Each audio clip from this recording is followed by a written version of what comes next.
Ladies and gentlemen, you're back.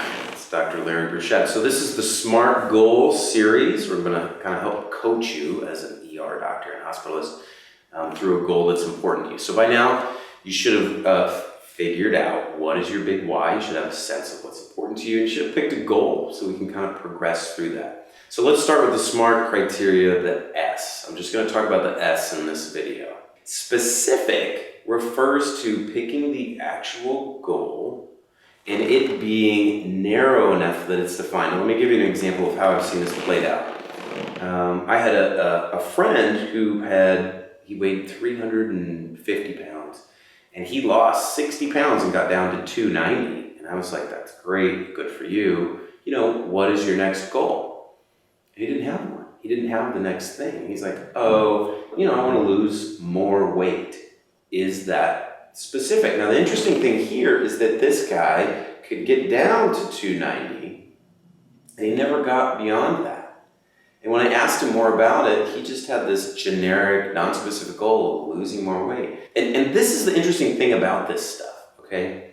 I think part of the reason that he wasn't able to advance, it's not like he did this worksheet and came up with a specific thing.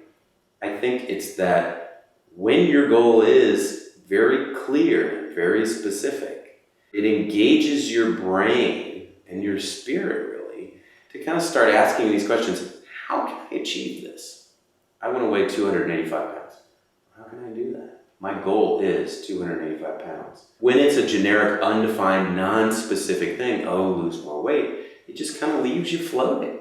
It isn't as engaging and motivating as having that specific goal. Same thing with anything else, I want to have more money. How much money? $5? $1,000?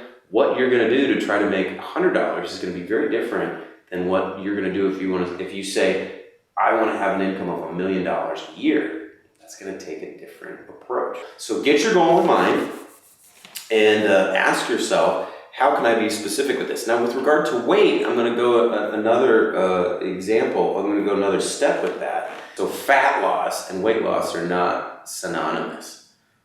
Being more specific than weight loss is, yes, I want to lose weight and I want to lose fat. So that's even more specific than weight loss. That's fat loss. Okay, now look what happens.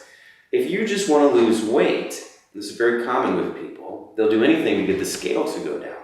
If your goal is not specific enough, you might be tempted to do some of these cleanses, some of these diuretics, some of these unhealthy things that are going to have the scale go down quickly, but you're really not losing any fat. So this is also where you get back into the big why.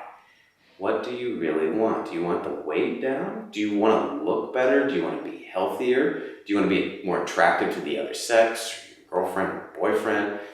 Do you want attention? I'm not judging any of these things, but I would just ask you to take a moment to kind of get clear on this stuff and what of those goals, as we're getting specific, make sure you align that with your big why and your grand vision for your life. Now, with your goal, how can you make that a specific goal?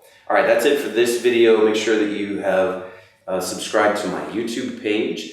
And the next one in this series is measurable. We're gonna talk about how being able to put a number to your goal is helpful in this process. So I'll see you on the next one.